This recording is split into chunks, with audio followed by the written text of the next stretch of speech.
Fenomena spirit doll dari kacamata psikologi.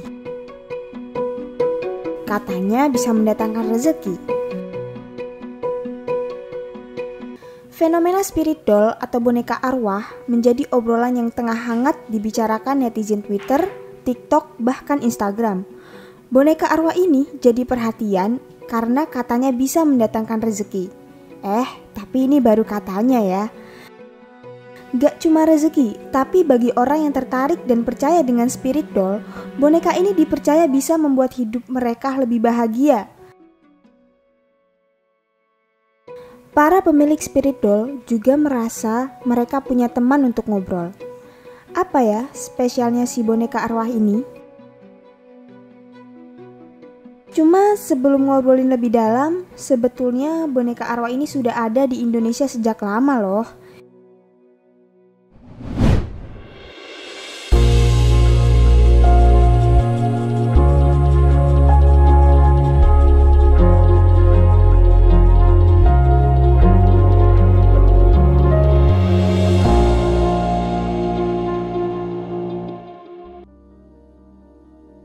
Bedanya sih, kita bonekanya bukan terbentuk anak manusia, melainkan jenglot dan ondel-ondel gitu.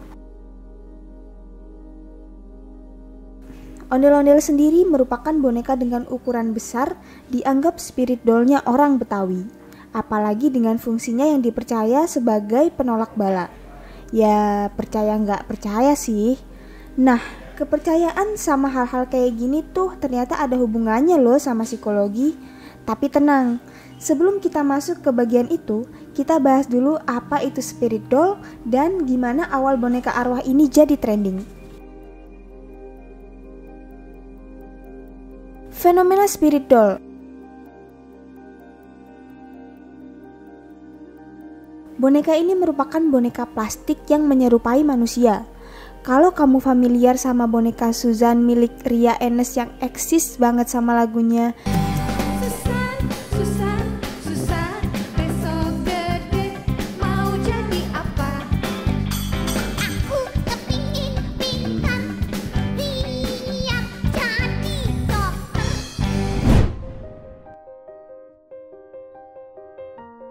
fenomena spirit doll, boneka malaikat di Thailand.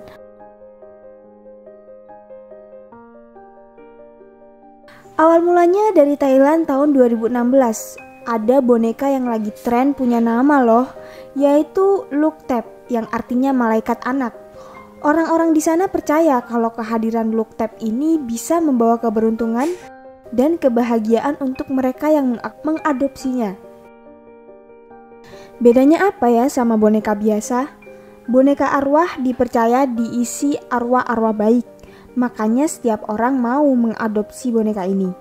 Mereka harus melakukan semacam doa dan upacara yang bernama pulsek terlebih dahulu sebelum bisa membawa boneka pulang ke rumah. Nah, fenomena spirit doll jadi ramai banget diomongin di Indonesia. Karena boneka tersebut menyerupai anak manusia, akhirnya di Indonesia menjadi tren tersendiri.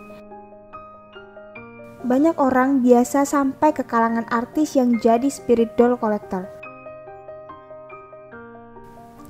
Kenapa ya orang percaya mistis?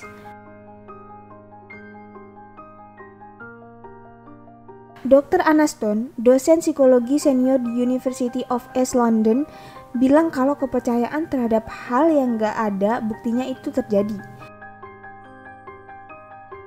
Karena kita sendiri yang memproyeksikan hal tersebut ke dalam otak kita. Jadinya, kita percaya kalau itu adalah benar. Nah, ini cocok sama salah satu teori psikologi yaitu teori persepsi. Teori ini menjelaskan tentang bagaimana cara seseorang mengidentifikasi dan menerjemahkan informasi yang mereka terima melalui panca indera. Tujuannya supaya bisa punya pemahaman dari apa yang sedang terjadi.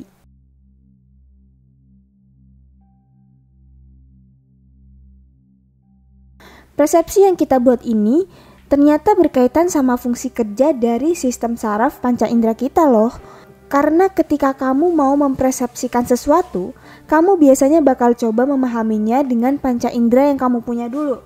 Contohnya, kamu makan sambal dan ngerasa lidah mau kebakar saking pedasnya. Setelah itu kamu akan punya persepsi kalau sambal itu terlalu pedas buat kamu. Tapi, belum tentu teman kamu merasa hal yang sama loh. Itu dia kenapa persepsi ini sifatnya sangat individu, alias nggak sama antar satu orang dengan orang yang lain. Makanya, kita sering ketemu dengan orang yang percaya mistis dan orang yang justru skeptis. Dokter Ana juga bilang keadaan percaya akan hal mistis ini ada kaitannya sama pengalaman yang kita punya sejak kecil. Jadi, bisa dibilang keadaan percaya akan hal-hal mistis sangat dipengaruhi oleh faktor lingkungan kita. Ya, masuk akal sih. Kalau dari kecil kita tumbuh di lingkungan yang memang dekat dengan hal-hal berbau paranormal, hantu, bahkan zodiak, kita cenderung familiar dan percaya sama hal itu. Sebagai manusia, kita cenderung suka hal-hal misterius dan membuat kita merasa lebih tahu segala dibanding orang lain. Jadi, misalnya kamu bisa mendengar atau melihat hal-hal mistis, itu sebenarnya terjadi karena kamu sendiri yang punya keinginan buat di kondisi itu. Contohnya nih ya, malam-malam kamu pulang ke kosan, jalanan udah gelap tuh, terus kamu ngerasa kalau ada yang bergerak di sekitaran semak-semak. Kalau kamu percaya sama hal mistis, otak kamu bakalan langsung mikir kalau kamu lagi digangguin hantu. Tapi kalau kamu coba berpikir positif, mungkin itu cuma daun yang kena angin atau ada hewan di dalam semak-semak. Gitu gengs. Kesimpulannya, Dokter Ana juga menambahkan kok kalau enggak ada benar dan salah dalam kasus seperti ini karena ini merupakan kepercayaan masing-masing orang, termasuk juga kepercayaan tentang bagaimana kita mempersepsikan kehidupan di dunia. Buat mereka yang yakin kalau spirit doll ini bisa mendatangkan kebahagiaan, itu memang sudah jadi kepercayaan mereka ya. Tapi buat kamu yang masih ragu atau bahkan skeptis sama kehadiran fenomena spirit doll ini, lebih baik uang berjuta-juta seharga satu spirit doll dipakai buat jajanan aja deh. Oke. Assalamualaikum warahmatullahi wabarakatuh. Hey, sadar gak sih kalau banyak banget orang nih di luar sana yang lebih fokus untuk hal-hal rutinitas sehari-hari. Katakanlah bekerja, katakanlah mengurusi anak, katakanlah mengurusi rumah tangga secara fisik, rutinitas. Namun kerap mengabaikan untuk hal-hal yang berkaitan sama perasaan. Perasaan marah pada saat ada peristiwa yang tidak sesuai dengan harapannya ditahan. Pada saat kesel dengan ucapan seseorang, ditahan. Kesel dengan anak, ditahan. Kesel dengan suami atas sikap perilakunya, ditahan. Kesel dengan tetangga, ditahan. Kesel dengan tontonan TV, ditahan. Di sini, di backup oleh tenaga-tenaga ahli secara profesional, master-master psikolog di sini yang akan menghandle persoalan kamu dengan pengalaman-pengalaman tinggi dan expert di bidangnya. Dan ini bisa dilakukan secara online. Tidak perlu bertatap muka, tapi bisa diselenggarakan secara online. Jadi privacy dan tidak ada satu orang pun yang tahu persoalan kamu. Kamu bisa sharing curhat masalah kamu sehabis-habisnya, mungkin di dalam kamar tanpa ada orang yang tahu.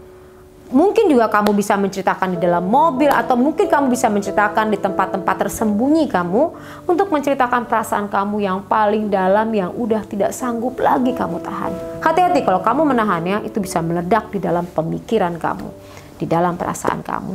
Maka berbagai macam kondisi akan muncul, sakit yang tidak selesai atau sembuh, bahkan pemikiran-pemikiran yang ditahan meledak, itu akan mengakibatkan berbagai macam gangguan lainnya. Oleh sebab itu segera kamu konsul kepada kami di sini di nomor di bawah ini. Saya dan teman-teman saya, kami siap membantu kamu selalu ada untuk kamu. Jadi kamu tidak sendiri. Kami ada.